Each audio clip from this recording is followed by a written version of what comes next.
لقجع يتحرك والكاف تعلق ملف فوز السنغال بكأس إفريقيا. تطورات مثيرة بعد نهائي 2025.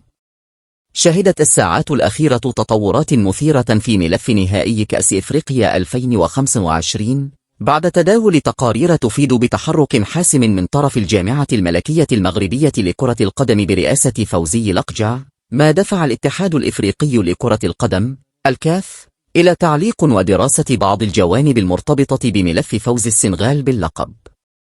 ووفق ما يتم تداوله، فإن التحرك المغربي جاء على خلفية مجموعة من النقاط التحكيمية والتنظيمية التي رافقت المباراة النهائية أمام منتخب السنغال، وهو ما جعل الملف يدخل مرحلة المراجعة والدراسة داخل أروقة الكاف في انتظار ما ستسفر عنه القرارات الرسمية خلال الأيام المقبلة.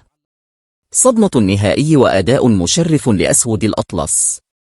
ورغم خسارة النهائي، قدم المنتخب المغربي أداء قويا ومشرفا بقيادة المدرب وليد الركراكي، حيث أظهر اللاعبون شخصية قوية داخل الملعب، وكانوا قريبين من التتويج باللقب القاري.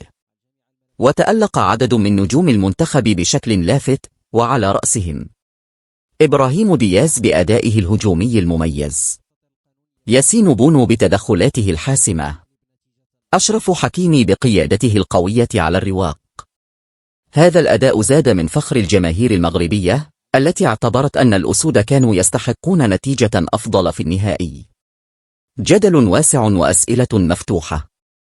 التطورات الأخيرة فتحت باب الجدل في الشارع الرياضي الإفريقي وسط تساؤلات حول ما إذا كان الكاف سيصدر قرارات جديدة بخصوص الملف، مستقبل العلاقة بين الجامعة الملكية والكاف، إمكانية تأثير هذه الأحداث على ملف تنظيم المغرب لكأس إفريقيا القادمة. ويبقى الجميع في انتظار البلاغات الرسمية من الكاف لتوضيح حقيقة ما يجري، في ظل تصاعد التفاعل الجماهيري والإعلامي حول هذه القضية.